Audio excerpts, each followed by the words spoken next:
and serve them very well is one thing which distinguishes one politician from the other. Nigeria is a country which is diverse, and because we have so much going for us, it is important that our politicians deliver the goods as they have promised. This is the way we welcome you to another beautiful time on Executive Discourse, coming to you on the network service of the NTA. My name is Ololade Adinijadeli. On this week's episode of the program, I have with me a guest, a man who has given so much to his people. He has served as a governor. He's serving currently in the 4th term at the Senate of the Federal Republic of Nigeria. He is a man who believes strongly in giving back to his people and doing so very well and very comfortable at giving to his people. Please join me as we welcome, I'm right here in his home, Senator Kabiru Ibrahim Gaya, and of course I am here in his home. Hello, Senator. How are you, sir? Hello, dear. Welcome to my house. Can I give you an elbow pump? That's a good one. Yes, thank you. And from the meaning of your name, it means you are giving wealth to the family. So thank you very much. Well blessed. Allah is somebody who brings wealth, right? Yes, sir. You are very much welcome to my home. Thank you very much. Thank you. Thank you. Thank you very much.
Well, thank you very much for being here. I would like to thank Nigerians for me joining them to say one or two things about myself and my contribution to the country, of which I'm proud of, Nigeria.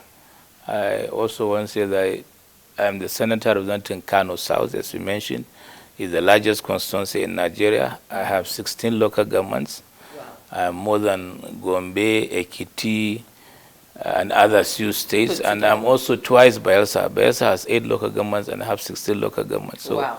But still all the senators are equal, and we have 3 senators per state as the representation by the Constitution. So I'm happy to be in the Senate, and as you said, I was a governor at an early stage. I served for about 2 years before the military booted us out. You know, we had the military head, and we are civilian governors, and down the line state assembly were all civilians, but the military decided later to boot us out, and we back on stage again. Yes, you're back on stage again. Now, even though the program hasn't started, officially, because I'm sure you can see from the tone that this program has taken today that we're going to have a swell time with my guest. And for the purpose of some of our viewers who have only always heard Kabiru Gaya. I want you to take us through who exactly Kabiru Gaya is, where you were born, the schools you attended, and how you became an architect and then became a politician. Oh, that's interesting. I was born in my village, Gaya town, and I started my primary school there. I had a senior brother who was a teacher, and he moves around from one town to another as when he's being transferred. So when I was at primary 4, he requested my mom to allow me to go with him, and I followed him, and I did primary 6 and 7 in a local government called Albasu, that is town Gaya. And from there I went to the secondary school. I passed my exam to secondary school. I went to secondary school Brunun Kudu in Jigawa State.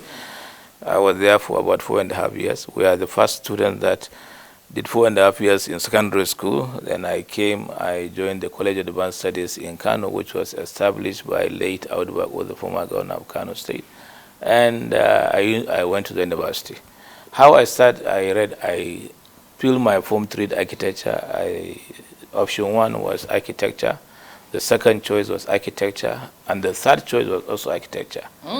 So when I was in the university to follow up for my admission, the lecturer said, "Hey, are you a desperate person?" Exactly. I said, "No, sir." I said, "Why do you put first choice, second choice, and third choice architecture?" I said, "I'm in love with the profession, even before becoming an architect." Because he said, "What happened?" I said, when I was in the secondary school, there was one engineer who they were building a laboratory in our school, and I used to see him. We became friends. I was a young boy. I was sometimes even taking water from the school to him. And I saw him doing the buildings, and I appreciate the project they are doing. I said, "Who are you in this building industry?" He said, "Well, he's an engineer. He supervises the job." I said, "Then who drew this thing?" He said, "He's an architect." Wow. And he's the master of the building industry. So I said, "I want to be an architect." Wow. So we became friends with him. He gave me 2 books. With those books, I didn't even use them until when I came to the university level 1. It was on issue on building. So I developed interest in architecture. And when I came in, really I did the best I could. And I was performed very well. And I left the university at early 79, 80 sessions. And I did my NYSC. Then immediately after the NYSC, I started practicing. And I was doing a lot of projects in Abuja. All the area court buildings you see in Abuja were looking like a round hat building. Yes. Because, our traditional rulers, they sit in the round hat palaces, and they solving of problems on the villages, and even taking judgment on some issues. So I said the court should be like that, and I designed all the court. Translated that to the court. Yeah, so I designed all the area court and the traditional courts in Abuja based on a round hat, and we did that project, and we went around the cities, all the villages in Abuja, all the local governments, and those buildings were built there. Apart from that, then I've been practicing. I did a lot of projects. Even today, maybe after this interview, I'll go to my office and do some sketches. Oh, you still practice I enjoy architecture. It's the profession I love most, because I remember when we were put out as governors or civilian governors of the state. 2 weeks later, my company was doing a project in Central Bank. So I followed them after that 2 weeks to go to the Central Bank for presentation. And they told the governor at that time that the governor of Kano State is here. So the man rushed out and said, "Governor, why are you here?" I said, "Well, I came here as an architect, not a governor." Not the governor. And that's how I got the project. So really, I love my profession, and I believe that, and it's good to have a professional in politics than having professional politicians. Professional politicians, is their job, is their profession. They will do whatever they can do to live on that profession, kill or whatever they will do. But as professional politicians, you have your profession to back on. Just like when we were put it out, I went back to my drawing table. I went back to my office, and even here as a senator, I sometimes go to my office, make some sketches. Maybe I may not do the way the young people are playing with the computers and so on, but still I make some sketches and give them the input to produce a project that we have. And we're still doing a lot of projects. Despite your love for architecture, you've spoken glowingly of how you went into architecture. You still went into politics. How come? Well, when I was practicing at the early years, I was doing a lot of projects in Abuja, and I was making some money. Well, we could say serious money, because I had my first million when I was 23. And whatever money I get from that time, and that was 1978, 76. Wow. So, and the extra money I have, I go to my villages if they have something for me to do, either to furnish a library with books or help students. That's what I've been doing. So in 1982, the politics was hitting on, and my people invited me to join them. I said, well, I will not go for any position, but I'm going to work hard for MPN, because I believe that the party my family loves, even though Kano is a PRP state. So I worked hard and I was able to get some few things for my party. And I was involved into the politics even when I was a very young man at that time. And later, when there was a coup, the government overthrew Shagari, and then the military took over for a while. Yes. After a while, they asked the politicians to start forming political parties. I was in ANC, and we started. Then later, all those parties were disqualified or disbanded, and then NRC and SDP came in. Well, I had consultations with my people. They say pick NRC, but we know that SDP is the stronger party in Kano. Yes. But so why NRC? I took NRC. That's when I consult people and my decision to run for something, I'll go for it. Whether the majority of people love that party or not. As long as my conscience is clear, let me work for that. And the interest in me is to serve my people, to do whatever I can do for my people, to uplift their position to a better than what they were or what they are at that time. So really, I joined NRC, and I worked very hard. I campaigned every day, because even that time in the evening, I moved from, after my dinner, I go around to the villages around my local government areas. And I was able to gain so many local governments for NRC. That time, Kano and Gaya was merged. So I was, NRC won in almost majority, 70% of the states, of the local governments in Gaya state. Despite SDP being the popular party? Yeah, SDP was more popular in Kano. Yes. Kano Central and then Kano North. But Gaya state is more of NRC, because I worked hard. I went to all those villages. I've gone around to many, many villages in Kano. And how I ran my campaign was that any village I go, I used to see traditional rulers. Okay. I used to see the malams or the ulamas. I used to see the young people, and I used to see also the troublesome people in that town, because I all need their votes. As a politician, after becoming a governor, and I went back to my profession, suddenly these parties came up. And in 1999, parties were formed. People asked me to run for the governorship. I tried. I lost for the primaries, so I stood up. And then people started asking me, run for the Senate. I said, no. I want the state, not one side of the state. Then suddenly, after 2 tries, they asked me to run for the Senate. Then I decided to, because at that time my governor was not running again, so I do not have to compete for a second term. Yes. So I decided to run for the Senate, and I won the election. Then I came in, I found the Senate is more interesting than even running the state. Even running the state, because you get exposed to too many people, and whatever decision you take, it affects the whole country. Not just your constituency alone. Because there are bills we did and motions we served, we worked for, it affects the whole country. You remember when there was this issue of doctrine of necessity? Yes. When Yaradua was sick, and then Jonathan was just the vice president, so we had to introduce this doctrine of necessity, and this affect the country, the entire country, and brought peace to the country. So really, these are things which you could be proud, and I have known many Nigerians now, many senators that we have worked for in the 7th Senate, 8th Senate, 9th Senate, and so on. So we have worked together with a lot of people, and I have served under 3 presidents. President Yaradua, Jonathan, and now President Muhammad Buhari. So at least I'm happy being a senator, and I'm glad being one.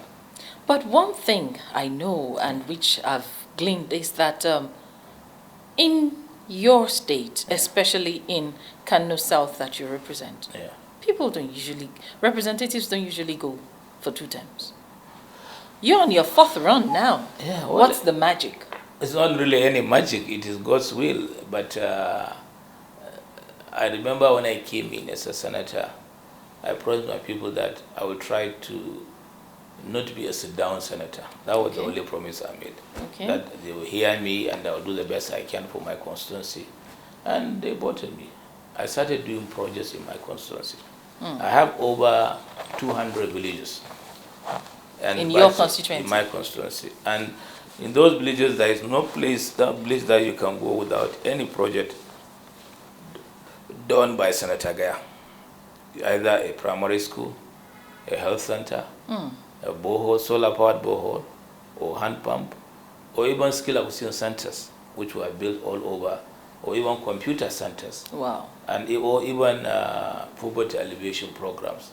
And I'm very lucky that river ran through my constituency, that the river Kano ran through my constituency. And that most of the villages are by the side of the rivers, and some a little bit away, but still water ran through that small So it would be an agrarian community. So I said I should encourage them to do agriculture, and that means irrigation farming. So I introduced them to giving them irrigation pump by the riverside, and then drill a tube well, which is just about 10 feet or 5 feet down. Okay. And then they have an irrigation pump, and they pump water, and during the dry season, you keep that family busy. Yes. So one pump can serve a family of 7. Wow. So when at the beginning, I was frustrated by them because they are not used to it. So when you give them irrigation pump and drill a tube well for them, they will go and sell the pump. Oh, most likely go and get married. Oh my. And put more liabilities for themselves instead of solving a problem. Because they did not see the long-term effects of it. I got annoyed, and the second time I give them about 600 irrigation pumps every year. Now I've given over 6,000 irrigation pumps to my community. Wow. And at the beginning, so when I found that they were selling the pump, I stopped. So I got some few farmers, 1 or 2 from each village. Okay. And I gave them some money to start. Instead of them borrowing money or selling it, I said, don't sell it. I give you money, you buy seeds, buy fertilizer, and start. So somebody had a capital of 100,000. After 3 months, he made over 300,000. So the people in that village saw that, and they started embracing the irrigation farming. Now, almost everywhere around the riverside, people do irrigation.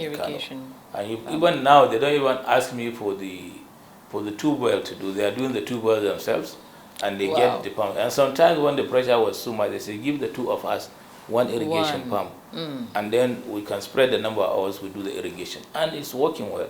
A lot of people are busy, and they have some do during the dry season. And touching at about 6,000 families is a lot of number of people, and that has helped a lot. So when it comes to election, people say, this is the guy that worked for us. Okay. I did a lot of roads for them. I did classroom blocks. I supplied water for them. And they say, well, he served us, so we vote for him. And I could be surprised, even during the election, some PDP members used to queue behind my box. Wow. And they voted me into office because they say, well, this is a guy who has served us. He has delivered. He has delivered for us, and he's doing well in the Senate. He's representing us, and he has done some projects. Yes, but just like I said earlier, that it all boils down to the politics of money. And I'm wondering, is there a way we can circumvent this idea of having to spend so much money on your followers, your supporters, and still get the desired result? We see the problem is both 2 ways. Okay. It is our problem as politicians. We really want to come back or win election, whatever. So whatever we have, we spend it. And the other one is on the electorates. Some of them, they put leaves on their head to say they are for sale on the day of the election. You give them 1,000 naira and they go and vote for you. And sell their conscience. So if we, the people, can change, and we too can change, that would be better. And if the politicians can perform and do constituency project in their constituency, that will be better. I spend much, much less during general election. You said so. And it costs me, when I win primaries, I know by God's grace, I'm done. Sometimes I don't even go to court. People don't take me to court for during the elections. So I'm happy, but we have to change it. When Buhari came in, there was much less of money politics. Buhari clearly mentioned during the primaries, I don't have money to give you. I don't have the dollar to give you. But I have the conscience to serve you. And that's what people took up and voted him into office. So some of us too is like that. I don't have the money to campaign for whatever election I want to win. But I have the confidence of the people that as long as I pass through the primaries, I'm done. You're done. For you, as an architect, which of your designs, which of your projects has been the most tasking and for you outstanding? Well, I can say it's residential. It's a residential building. Yeah, the residential building of late Isaac Rabiu. He made me to design the house for him. Okay. And at that time, that was in 1983, I think. Yeah, 83. So I designed the house for him. I was so scared the house was going to cost about 15 million naira. It's a mansion, over 50-bedroom house. Wow. And then with 6 houses for six bedroom duplexes for 6 of his children. And then a whole hospital attached to the family and a big Islamic center. For all in one? All totaling 50 million naira. So I came to his office. I was putting my hand on my head. I was feeling shy. Hey, I'm in trouble. I said, I'm in trouble, 50 million naira. How can I make this man spend 50 million? So I talked to him. I said, Alaji, this is what I have for you. He looked at the design. He was so happy with the design. He said he was so happy. Oh, that's an excellent. He was very happy because we give them the Islamic concept of design, that there are only 2 entrances to the house. One for the main to his area and one for the family, where if you are going to the family wing. And then within the family wing is 4 duplexes of 5 bedroom each, attached to a central living room. And then there's a long corridor linking to his own wing, where he has over 7 sitting rooms and a banquet hall. Wow. And conference rooms and so on, and underground parking. Wow. So all that was done, and the cost of that structure with the Islamic Center and the hospital, all 15 million naira. So he told me, how much is it? This is a big project, how much? I said, I was putting my hand on my head, sorry, it's about 15 million naira. He said, okay, that's why I think about 25 million, but this is good. So I just browsed up and said, well, I'll put more concrete.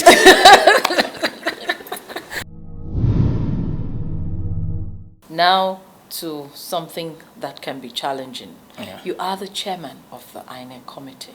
By the grace of in God. the Senate. And like it or not, your committee has come under some fire from Nigerians, left, right, and center. Serious fire. Especially with the issue of electronic transmission of voting, direct primaries, and all of that. Yeah. Maybe this is an opportunity for you to actually tell us. Let's take a glimpse into the thoughts of your committee. You know, first of all, I thank Nigerians for the support, because we didn't do the bill without the support of Nigerians. We had, after the bill was passed to our committee as the members of that committee, we had to go for public hearing. And the public hearing was conducted and was given wide publicity. Yes. A lot of people were there, and we had the whole day for that presentation. And people came in, gave us their views on all sorts of issues. Some relevant, some irrelevant. Exactly. I'm sorry, but all sorts of issues. People talk about electronic voting. People talk about electronic transmission of votes. People talked about scattered elections. Some people talked about we should not hold election on Saturday because it's the time they pray. The time they pray, they go to their praying area, so we should not conduct election on Saturday. So I said, well, we cannot conduct it on Sunday because there are people going to churches. Go to pray as well. And we can't do it on Friday because others go to mosque. But that was some people's opinion, and they believe that is right. And they gave us their reasons for so doing. So a lot of issues were raised. We talk about diaspora voting. We talk about many issues related to that. But that's why I say Nigeria is like a silk gown. This one is not fully silk, but when you raise this side falls. Yes. If you raise this one, the other side falls. If you decided to raise both 2 hands, they will say you're a madman. So, so whatever decision you take, it has merit and demerits. As long as the merits are more than in percentage than the merits, it means you have succeeded. Yeah, but so once you cross 60 or even 51%, you have succeeded. But let me come back to the issue of transmission. That is the major one. Yes, it is. Look like people are saying we want transmission electronically. Some people are saying no. What the House passed recently, they don't even talk about transmission of results. They said the INEC should have the powers to do what it deems fit at that particular time, whether electronic transmission or electronic vote. But for us in the Senate, we said we have no problem with electronic voting. Okay. Because the machine is going, you press a button on a screen, and it identifies that you have voted, and it records. And after the voting exercise, when the time is, it will shut off itself, and then it will print the results of the election at that ward, at that polling unit. Then the agents around there, for them to certify too, they were given the copy of that result printed out for them to sign, which means the agents have now agreed that that is the result at the polling unit. From that polling unit. Then they will carry that paper to the ward level. At the ward level, they will collect it. At the ward level also, they will have print out again. So they will print out that paper and then transmit it or take it to the headquarters in the state. And from there, we have the results of the governor, senator, house order. For the president, now they may have to take the results to the INEC headquarters. So there is nothing wrong with that. But when you say you are transmitting, we now look at, you have to use a network to transmit. Yes. And based on our observations, that's why we brought NCC into it. But people are saying we're siphoning the powers of NCC. We're not saying that. We're saying NCC should give a guide. What is the network? Because they're going to these vendors. And those ones, some of them don't have coverage. Some have less than 33%. Some have less than that. And then you need to have in every polling unit. Go to some of my villages. You don't even have telephone services in that area. So how do you transmit those results from that location? So maybe you have to move from that place where the agents are, move to another place where there is network. Then how can you have confidence? How can the agents in those areas have confidence in you? Going with the machine somewhere to transmit the result, you are the one to press the button. Yes. So sadly that will bring problems.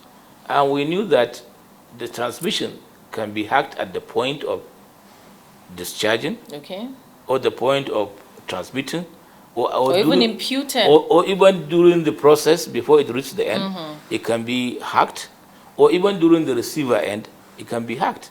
So why taking that trouble? We knew that there was a problem, even though it's an allegation of during the Trump's election in the United States, and then the Russians, that there was allegation that the results of a country like #1 country in the world, his election have been hacked. What more of Nigeria? What is our level in the ranking in the world? So why do you have to take those risks? And why does some people have the ability to rig the election? They don't even want to go for campaign. They will sit at home, wait when they are transmitting the result, and they divide the result to their corpus. So this is really why we say let the Nigerians be confident first. Let's have a proper network all over the country. Let people feel that, yes, I voted for Mr. X, and Mr. X appeared at the INEC headquarters as the candidate I voted, or the winning candidate. But I don't want to vote X, and most people voted Mr. X, and then Mr. Y ended up winning election. But when are we ever going to have that network We coverage? are making progress. You could remember when we introduced the card reader. Yes. A lot of Nigerians don't like card reader. And some of them still don't like using card readers. Yes, because some people are still not using card readers. Yes, but that is wrong. Because the card reader determines who is at the polling units. The card reader determines that, yes, it's 10 people or 100 people are at the polling unit, or 500 registered people, and they were the only ones that came during the elections. Which means you only have to record only 100 maximum. But when you don't have card reader, even if 10 people come there, they will say 500 people are there. And 490 people voted X party. And then the remaining nine votes are for the remaining number of parties. So you could see that there's a danger. But when we introduce card reader, there is more of lack of overvoting. But now when there's card reader, it may be difficult to overvoting. But even if they are overvoting, it means it's just like fraud. Now, Senator Kabiru Gaya, you're a busy person. It's either you're busy politicking or you're being an architect. I wonder, in all of this, how much time do you have for the family? Well, maybe you would ask one of my daughters, but I try to give them the best, the little time I have. And sometimes it's bearing on my families. I have a large family. They needed my time. And the people, I don't only see them in my state or in my village. but they come to Abuja. So when I go to Kano, they see me there. And sometimes I manage to keep on apologizing to my family members. That is the burden of leadership. And they do understand. The little I have with them, I try to be with them, with my children once in a while. Sometimes the children have to summon me for a meeting that they have not seen me for a while. Yes, Daddy, we have not seen you, so you better come and sit down and talk to us. You better come and we discuss the issue. And they raise relevant issues, and they also advise me politically. Wow. You're supposed to do this. And when we are doing campaign, they all involved into my campaign. Okay. The boys go along with me during my campaign tour, and some people are surprised. How do I carry my own children to these campaigns?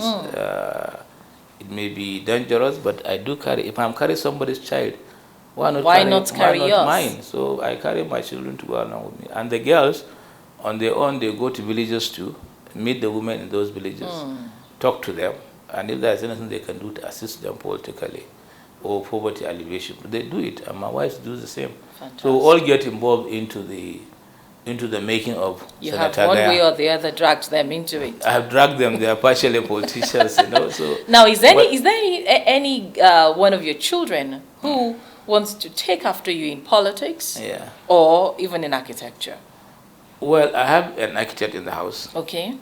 Who graduated also an architect. He's in my office now, and I have a lawyer who also wants to be in politics, and they started playing politics. Oh, the architect too has contested for the House of Rep, but because his father is running for Senate, they said no, she cannot contest for House of Rep. But he did well.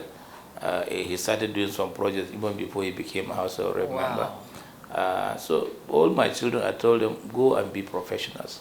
Good. I'm not keeping money for you, but I will give you good, sound education. So I have 2 pilots in the house.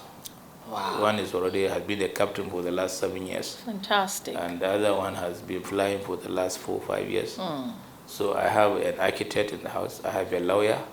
I have a petrochemical engineer. In the house. Who do I have again? Many of them. I'm asking my daughter upstairs. Yes. I have also a psychologist.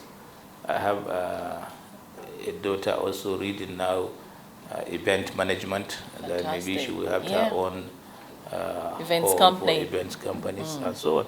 So a lot of them are all professionals. Fantastic. I have a daughter who has masters in chemistry, and though she's working at NCC, and a lot of them are all busy. Some of them are on their own, and some are working in different organizations. And I'm proud of all of them. So sometimes they call me for a meeting and tell me, Daddy, do this, do that, or don't do that, don't do that. I say, give me reasons why I shouldn't do that. And sometimes they come up with good reasons. And they involve with my political colleagues in politics, and they are busy doing a lot of things. The only thing I'm worried is that they don't have much of my time. Don't even go there. Don't even go there. They don't have much of your time. Well, I mean, they're doing their own stuff. I keep on apologizing to them that bear with me. They say, well, Daddy, when are you going to rest? Exactly. But the only thing interesting is that on weekends, or sometimes when I'm less busy in the Senate, I try to go to my farm. I am farming. I've been a farmer since 1983. Wow. I had one of the largest farms in Kano, but the politics has stopped me from farming in that area. So I got another large farm here in Abuja, which I'm working very hard. And the one I have in the village in Kano, I distributed it to the community to utilize. Okay. And sometimes, if they like, they can give me part of the grains they produce as part of maybe a light payment, so that they feel that it's not their own. And then here, I am farming. It's a mechanized farming. I have about 500 hectares, and I'm using presently about 300 hectares now. I'm doing fishery. I'm doing fish farming, and I've started poultry too. Wow. So I'm just keeping myself busy on the farm. And when I go, I trek for about 5 kilometers around the farm, and I go around the fish ponds and others. So I keep myself busy exercising and seeing how the investment is growing. Yeah, so your own form of exercise is on the farm. You can't survive on the Senate allowances. Okay, Yeah. okay. I think that's just the message you're sending to Nigerians, right? That those of us who believe that you're earning so much, you really can't It's a survive jumbo on pay. it. It's not a jumbo Yeah, pay. jumbo pay. And, well, I believe it's not. But we thank God because, you see, all the staffs we have outside our office, we pay them salaries. All the staffs in our constituencies and all the trips we do, we fuel our cars.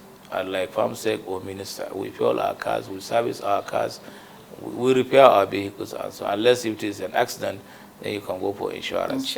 But apart from that, everything we run our people. Even papers, we print documents, we buy, we sponsor our bills and so on. So we spend so much, people don't see what we do spend. Yeah, unfortunately, we don't get to say it.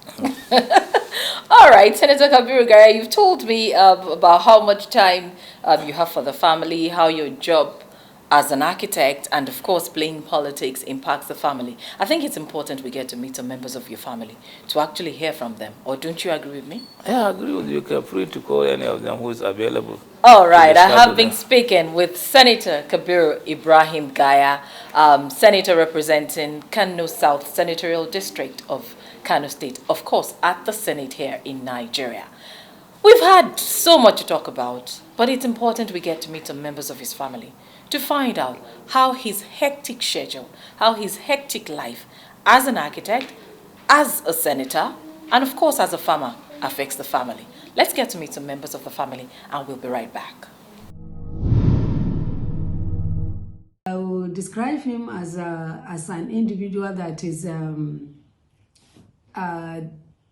very, very into politics. Every time he's in politics, anytime you see him, he's about politics. That is what he is. Apart from being a loving husband, a loving dad, committed husband and a committed dad and all that. Other than that, he's always a very good politician. He has influenced me in my choices of life because I am generous, but his own way of being generous is superhuman. Because he's always ready to share money with anyone, anybody that comes with him with a need. He's always ready to help out. So that is one part of my life that he has really influenced. He has been generous. I'll describe him as a very, very nice person, very outgoing, very friendly, very chatty. I'm sure you're aware of that. And he's very generous and very, very kind. He's a thoughtful person, and one thing with him is he's a workaholic, and he is a hard worker. Like, he's always working, he's always doing something, he's always doing something. He has a way of making all of us feel special.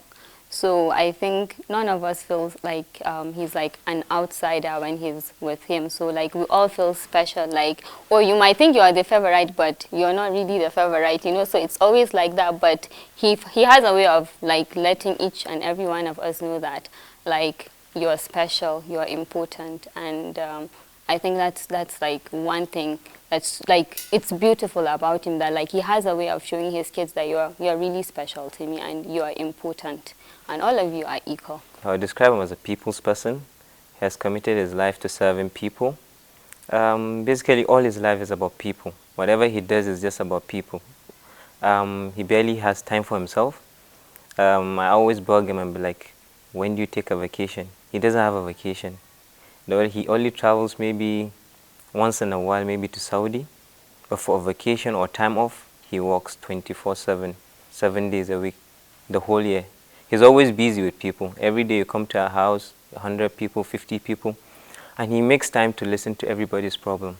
And he tries to do his best, even though he can't please everybody. But I believe that's what he chose for himself. I believe he's a people's person. He just chose to serve. We don't get a lot of generous time with him, but we are still happy with what he does for us.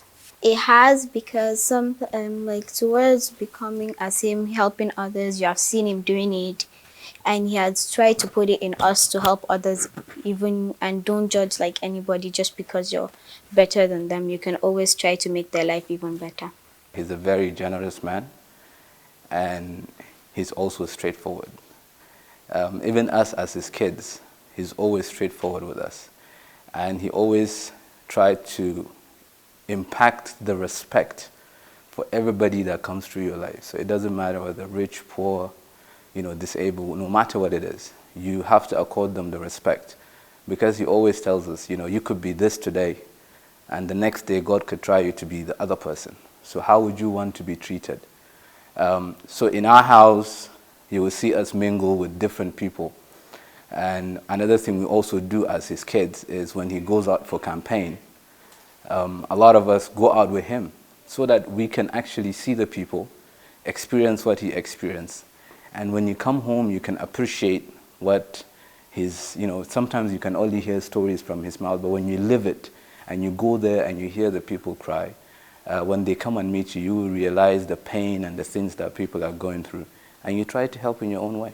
So that is what I would describe my dad, somebody who has dedicated his life for the people. And, sometimes we joke around and say, why don't you rest? He would say that, why will I rest when people are still hungry, when people still need stuff? So that is the kind of person we've always known our dad with.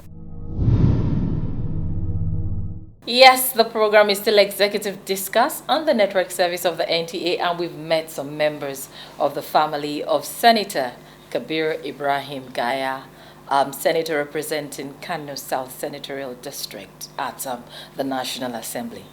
Okay, well, I wouldn't want to talk about what they said. You have also heard it yourself, so, well, wherever you need to make amends, I'm sure you'll do that. But I know that you're trying very hard as a father. You said something before we went on that break, and you talked about paying your political aides, spending money for a lot of things that Nigerians don't actually see or know about. There has been this opinion by Nigerians that we're too heavy politically in terms of aides, assistants, political staff. Yeah. What's your take on this? Well, I have to tell you that the commitment on us is high. I have 16 local governments, as I said earlier. Okay. And I must have at least 1 or 2 representatives from each of the 16 of the local government. Why? Yeah, because I need to know what's happening. I need to have people talking to, like, even for example, even if somebody dies, I need to be informed. If I can't reach there, I will send delegation to condole the family, show that I am still with them. If they are celebrating something, I have to join them to do that celebration. If I can't be there, I have to send somebody. If the community is doing another work that affects the community, be it communal work, where it needs some expenses, building a school, building something, I need to contribute. I need to have my people there. So if I don't have representation in that local government, I'm talking a local government, that's about 20, 30, 40 villages. So if you have one, it's not even enough. But you have to have somebody in your payroll who will be doing that for you, 1 or 2 people. So take about 2 times 16. That means 32 people on my payroll. Then I have offices. I don't have one central office because I have 16 local government. Okay. So I decided to have 3. Okay. One office for 5 local governments, another office for 6 local government, another office for 5 local government. Even that's not enough. So putting all that together, and you have an office, you pay rent. Yes. You have a chair, you have people to come to office. You have staff. You have staff there, they'll come and lay their complaints, or let them know what's happening, what did Senator Gaya did in Abuja yesterday. If they need to know, the people are there, even though, and we have a social media group that takes pictures of what we are doing and inform the people in that constituency what we are doing. Every move in the Senate I do, they come, even if I have visitors coming to see me, they will take pictures, social media, they'll send it down and people will send it out. So that's why we had to train over 200 people on issue of internet the learning, use of the social media, use of computer and use of media, and we all gave them laptop. Technology. Over 200 of them, we all gave them laptop, and we bought telephones for them, which they can take pictures and send. So all these things are all working under our office. And apart from this social media, I have a team in every local government. I have a team in every village of the social media team. Wow. So all these every village, I have 1 or 2 people there reporting what is happening, which can come directly to my phone. So a lot of things a lot of staffs are under office. People don't think that. They thought only the 3, 4, 5 people who have in the office is there. And every day in the office we have visitors coming in from part of our state. So even beyond our state, they say they are political friends. So you find that the burden on us as members of the Senate is much, not only on all the members of the Senate, and even the members of House of Rep. Some have 2 local governments, some have 3 local governments, some have 1. But even if it is 1, you have maybe one person per every ward. So you have not less than 10 people. But if I'm talking about ward, I have 172 wards. Goodness, 172. 2 wards. So if I put in 1 person even per ward, it's not enough, which is 172 staffs. So you find that it is expensive really to run the system. But if you look at it that, yes, we have a Jim Bopi, I don't think any of the senators, his own salary and allowances will last in 3 weeks. Is there any way we can probably reduce this overhead cost? I mean, I'm just wondering if there's any way we can reduce the cost. The only way maybe you can reduce it, increase the number of senators per state, which is not possible. Yes. Because it's the people are there, you can't cut them off. Okay. You can't say now, I have 1 person per local government, I will cut it down to 1 person to represent 3 local governments. It's not possible. He cannot reach all those places. If he's to do that, you have to buy a car or a motorcycle, and that's also expenses. I bought over 2,000 motorcycles. I gave them out to people. Some are using it still as our staff. They move around, and those going around to control people, some of them I gave them cars, so they carry people to work as a group. So you find that the running cost of a senator or a house or a member or any legislator is high. Wow, it's tough. And you expect me to come to Abuja every 2 weeks. I had to go to Kano every 2 weeks. Fly in, fly out. You go by air, you go with your friends, you go with your aides, you go with your family. All that put up to the cost of the bill. And nobody gives us ticket in the National Assembly to move to our constituency. Should you be given tickets? They should. All right.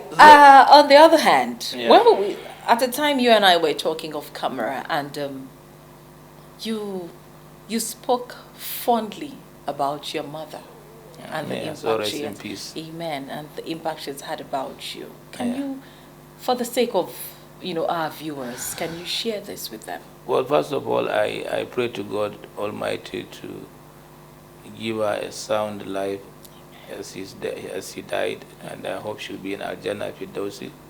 But I have learned a lot from my mom, and I have loved her. He gave me so many advices, and even on her deathbed, we spoke last few hours before she died. And after that, I learned she died. But the issues we discussed with her was really felt. But when I was a young man, I learned a lot of lessons from her. I was one of the few peoples in the primary school that had the sleepers to go to school with. So when we closed in the afternoon, and that time would be very sunny. And even though the road was not tarred, it's a laterite road, but it's hot. Wow. So I feel arrogant and flamboyant. Okay, because you had your sleepers. I had the sleepers. So I walk in the middle of the road. And some of my friends there who are my classmates, they usually feel unhappy with me. And one day they decided to do something to punish me. So they took away my sleepers. And then, because when I had the sleepers, I was walking in the middle of the road, and they were running from one tree to another. Oh, goodness, to get to their home because of the heat. So they took away from sleepers from me. And one of them wore 1 sleeper, another wore 1 sleeper. And they hold me at the middle of the road. I cried until finally they let me go. And they didn't give me the sleepers. I was running from one tree to another to get to the house. When I went to the house, I reported to my mom. She said, "Who did that to you?" I said, so I remember their name. She said, "I will invite them." So I was so happy. I was so your mom was going to scold them and so on. So she invited them. They came, and they were scared. I was outside. I said, "When you go, my mom will beat you up." So the minute they came out, they told her, "Hey, you did a good job." So Kabiru was doing this to you. He was bragging that he has a sleeper, you don't have one. So no problem. He brought 3 sleepers. He gave them to those guys. the He said, you can be using this friends. to go to school. And then she slapped me in front of them. Oh, goodness. She said, don't ever do that to people because you'll be a privilege to have something and some don't have. It is God's will. If He decides He can take it away from you, so don't do that. So the following morning, I dressed up to go to school. She refused to give me my slippers. So Despite having slapped you the previous day? Yeah, and they give those boys the slippers. Yes, the so slippers. I had to go without the slippers. So when we closed, I was scared. How did I get home with that? Those boys, they came and were doing like this, that they have a slippers now, you know. And I don't have one. So I kept on running from one tree to another.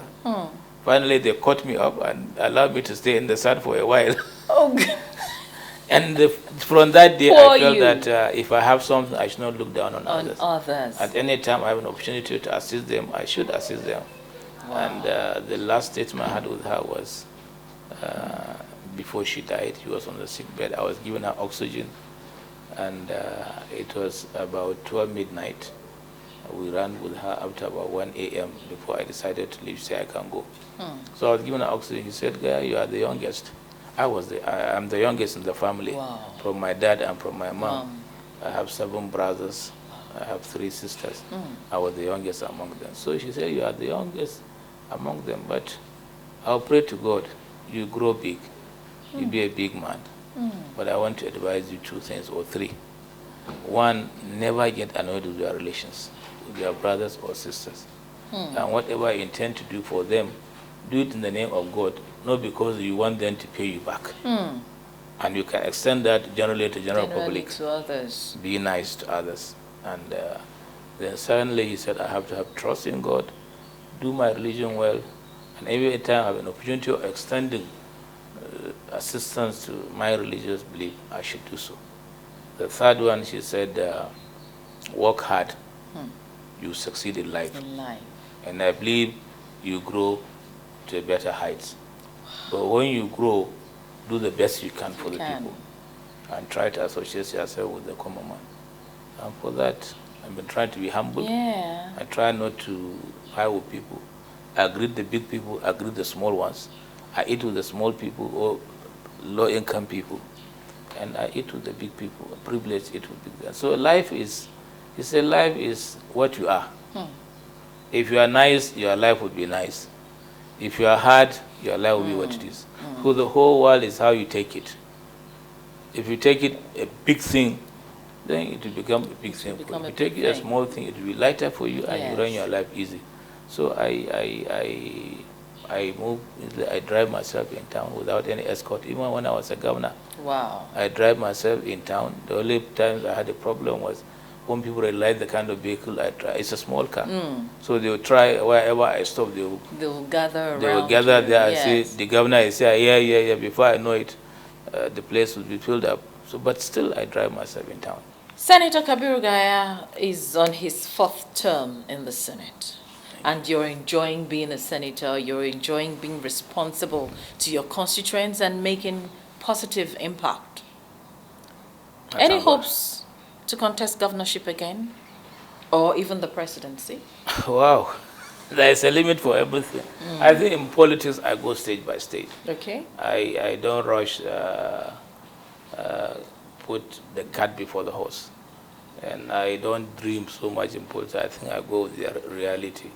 I contested for a governor at that time. Maybe a dream, people said I can't make it, but I was determined. And God gave me the ability to win the election in the state. I ran the state for 2 years. And after some people are remembering what I did during those 2 years or 22 months of my administration. And as a senator, I told you, I've said it here, I'm comfortable. I thank God I'm a senator. People are clamoring that you have just served for less than 2 years in the government house, and you still have more time to run and come back to run for the office. I'm still thinking and working with the people and making consultations. If that is possible, fine. If it's not possible, then I remain as a senator or fold my arms and go back to the farm. Fold your arms and go back to the farm. All right. Thank you very much, distinguished Senator Kabiru Gaya. Thank you very much. It's been a pleasure speaking with you.